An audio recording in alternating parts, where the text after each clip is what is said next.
This is KGW News at Sunrise. I feel like my heart has been ripped out of my chest. I am shattered and lost. An emotional day in court as the man responsible for the death of an off-duty police officer faces his punishment. What he had to say to the family coming up next. Plus, we brought down the price of prescription drugs, which is a major issue for many people. Take the life of a child in the 8th month, the 9th month, and even after birth. The president and the former president face to face in front of a national TV audience. This morning, our Verify team breaks down some of the claims made during last night's presidential debate. And I'm Devin Haskins live in Southwest Portland. A major freeway closure over the weekend starts tonight. What you need to know about that and how to get around coming up in a live report. Please keep in mind you cannot drive on I-5 as fast as the cars will drive this weekend at PIR. Okay, we're going to make that transition now to Formula E racing at Portland International Raceway. Eric Patterson, trusty Sunrise photographer that he is out there live for us this morning. Take a look at that car. Yeah, that's pretty cool. You're not going to see that on I-5. These are basically the Indy cars, is that right? They perform like Indy cars, but they're all electric, Rod. Okay, it's the E-Series. You know about the Grand Prix.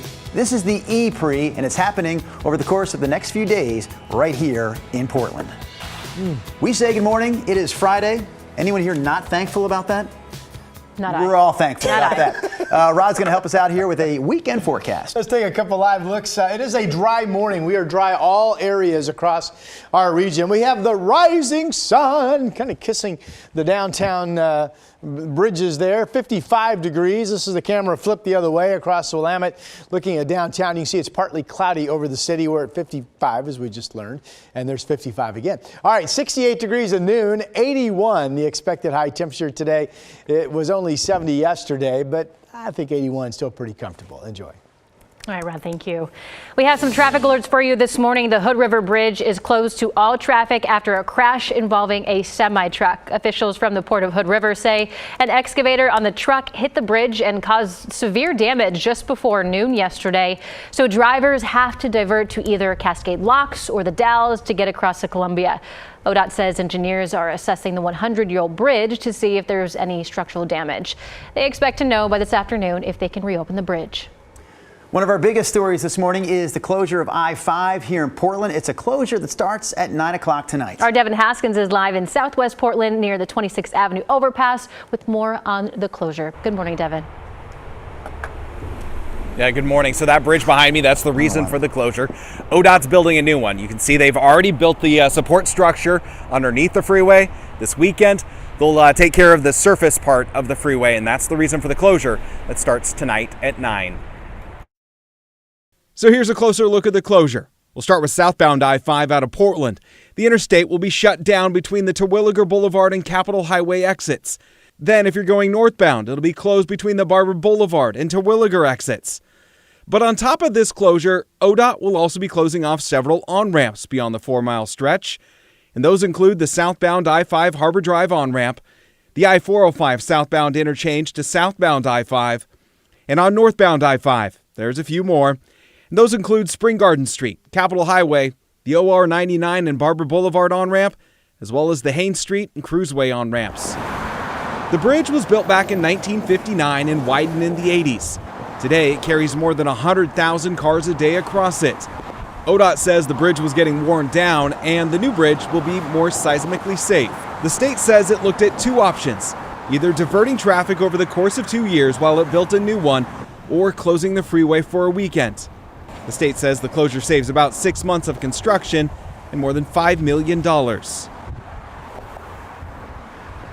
So again, that closure starts tonight at 9. It goes through Monday morning at till 5 a.m.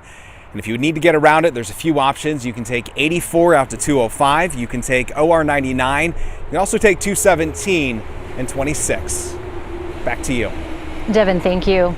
Breaking overnight, a man is dead after being shot and killed in southeast Portland. Portland police responded to a call about shots fired at Southeast 82nd Avenue and Knight Street around 11:45 last night.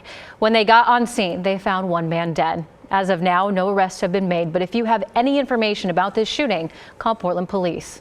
And police are also investigating a deadly shooting last night in North Portland. Officers say that they found a man dead on a Max platform near North Interstate in Prescott around 8:30. So far, they haven't made any arrests and haven't named any suspects. An Idaho judge set a tentative date for Brian Kohberger, a tentative trial date. He, of course, is the man accused of killing 4 University of Idaho students 2 years ago. His trial is expected to begin a year from now, next June. The legal process has been lengthy here because Kohberger waived his right to a speedy trial, all in an effort to give his defense more time to build up their case. And we're still waiting to hear about a possible change of venue for this trial. Because of all the attention this case has gotten in Idaho, Kohberger's defense is arguing that a local jury would be biased. The judge is expected to decide on that change of venue in August.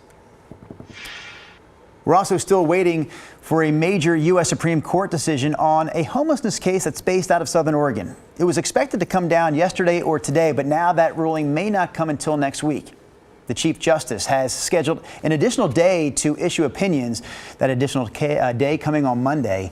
More days will also be added. The decision will impact cities all across the country. The background here is this. Grants Pass started fining homeless people for camping or sleeping in public places, and then a group of homeless people sued the city saying that the move violated constitutional protections against cruel and unusual punishment. Legal experts expect the justices to side with the city of Grants Pass. Meanwhile, the Supreme Court will allow doctors in Idaho to perform abortions in emergency situations for now. The court decided to sidestep a ruling on whether the state's abortion law conflicts with a federal law that requires emergency room patients to be stabilized. Idaho law allows for abortions only when the mother's life is in danger, while federal law requires patients receive appropriate emergency room care. This decision has no impact in any other state. Multnomah County secured a spot for a new 24-hour sobering center. It's on Southeast Sandy Boulevard near Pine Street. It's where law enforcement will be able to drop off people who are caught using drugs, giving them a chance to get treatment instead of jail time. Oregon's new law that recriminalizes possession of hard drugs gives counties the option for deflection programs like this. Multnomah County hopes to have this Southeast Portland Center up and running by September 1st. Portland Saturday Market celebrating its 50th anniversary tomorrow.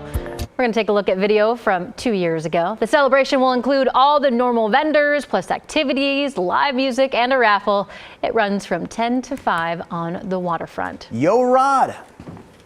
I'm just leisurely walking in. Noticed It's that. my time, isn't it? What you couldn't see while that video was playing was Rod just like do. It's Friday. Hey, Rod, it's your turn. Rolling in. It's your turn to give the Had forecast. it been Monday, I would have hustled. But to your point, it's Friday. Friday. You're a little slower on Fridays. Is that what you're saying? Well, He's also on vacation next week, so I believe we're getting the vacation mode of Rodney Hill. all right. 70 yesterday turned out to be the high. We had the light showers around. We had a lot more up in Portland. You folks in Salem didn't have much. And anyway, there's no moisture anywhere this morning. This is a completely dry forecast across our entire region. And we have kind of a mixed bag of partly cloudy skies overall. This is a pretty shot from Uquinna Bay this morning. Some clouds and looking up to the northwest from this vantage point over the bay. You've got some clear skies. 51 is the number there.